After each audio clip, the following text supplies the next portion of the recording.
There's something about awards shows that's almost ritualistic.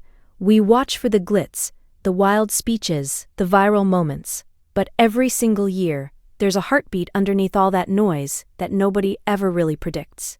It's not the stuff that gets teased in promo reels or dissected on Twitter threads. It's not about who's sitting front row or which envelope gets flubbed. No, the moment everyone feels but rarely talks about, the moment that presses pause on the whole circus, is the In Memoriam. This year, at the Actor Awards, what used to be the SAG Awards, on March 1st, 2026, that moment didn't just hush the Shrine Auditorium. It felt seismic, like everyone inside was being cracked open, reminded in a single collective breath why these nights matter beyond trophies and designer gowns. The 32nd Actor Awards, that gorgeous old shrine in LA, humming with nervous energy and the anticipation that only comes from being in a room full of dreams. Kristen Bell is at the helm, keeping things bright and buoyant, the air thick with perfume and possibility. Flashbulbs pop, glasses clink, careers are made and celebrated. But beneath the sparkle, there's a current of something truer, an undercurrent of connection that only shows itself when we're forced to remember what's been lost. Then, Sarah Paulson steps into the spotlight. There's a hush, a real physical shift in the air, like people turning down their own volume just to hear her. She calls actors not just a community, but a family of souls. She talks about the unique, sometimes invisible threads that tie creatives together. The late-night calls, the shared auditions, the small kindnesses and the silent nods of respect. She reminds everyone that the industry is built on the shoulders of those who came before, on the laughter and lessons of giants. All of us have been lifted by them, she says, her voice catching just a little. We're happier, wiser, just a little bit bigger inside because of their spirit. It's not just a tribute, it's a benediction. I'll be honest, even from my seat on the couch, I felt the lump in my throat. You could see people in the crowd, seasoned actors, newcomers, legends, suddenly sitting up straighter, blinking hard, remembering the people who got them here. Then the music begins.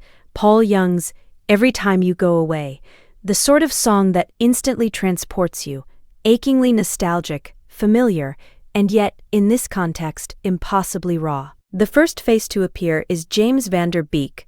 For anyone who lived through the 90s with a TV in their living room, James was more than a celebrity, he was a constant companion. Dawson's Creek wasn't just a show, it was a cultural touchstone. Those moody dockside conversations, the unspoken longing, the theme song that somehow still echoes in your head when you least expect it. James, as Dawson Leary, wasn't just acting. He was channeling the awkward, hopeful optimism of a generation trying to figure it all out. But real life, as it so often does, turned out to be less scripted. James passed away on February 11th, at just 48. It's a number that doesn't seem to fit, too small for a man who filled so many living rooms and hearts. 6 children at home, the youngest just learning to walk. The reality of his private battle with stage 3 colorectal cancer, kept quiet for more than a year, hit hard. He'd always wanted to protect his family, to keep the focus on what mattered most, to avoid the swirl of tabloid pity. When he finally spoke publicly about his diagnosis in late 2004, he did it with that same blend of hope and honesty that made him beloved on screen. I'm feeling good, I take it one step at a time. There was no melodrama, just the steady courage of a man who wanted more days with his family. But what endures most about James is the way he spent his final months.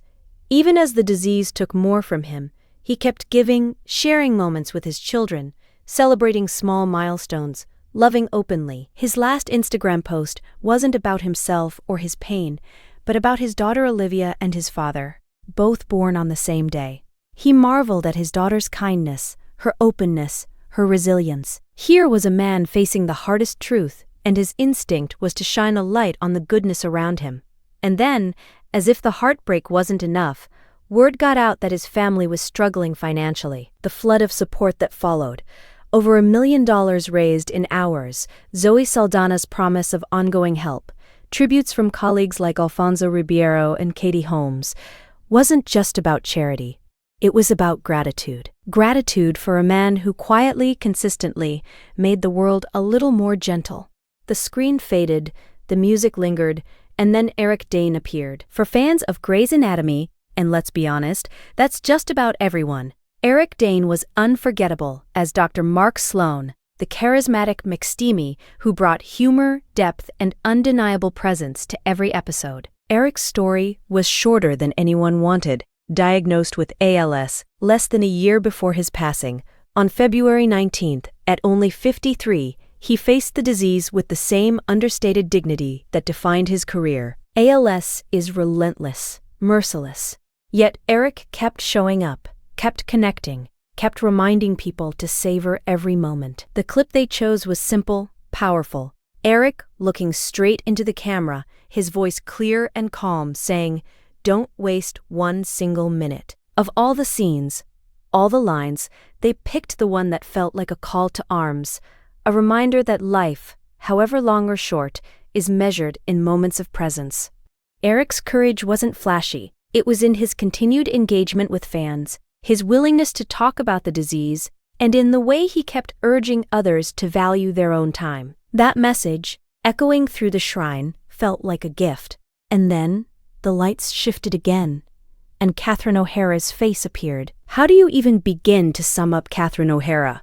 For some, she's forever Kevin McAllister's frantic, loving mom in Home Alone, the voice of maternal chaos and comic gold. For others, she's the queen of quirky characters, Moira Rose in Schitt's Creek, Sally in The Nightmare Before Christmas, the heart and soul of so many Christopher Guest mockumentaries. She's been part of our lives for decades, her wit, warmth, and total commitment to every role leaving a mark on generations of viewers.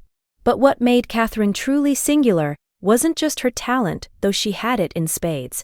It was her kindness, her generosity behind the scenes. The stories that have come out since her passing, about her mentoring up-and-coming actors, about her handwritten notes to friends, about her insistence on lifting others up, paint the portrait of someone who understood that legacy isn't just about what you do, but about how you make people feel. During the montage, as her most iconic moments flickered across the screen, her wild-eyed laughter, her impeccable comedic timing, her ability to break your heart and mend it in a single glance, you could see people in the audience smiling through tears. She was the rare star who never lost her sense of wonder, who approached every script, every scene, every person as if they were something precious. As the music swelled and the screen faded one last time, the entire room seemed to exhale. For a few minutes, the boundaries between celebrity and audience, between legend and newcomer, between past and present, dissolved.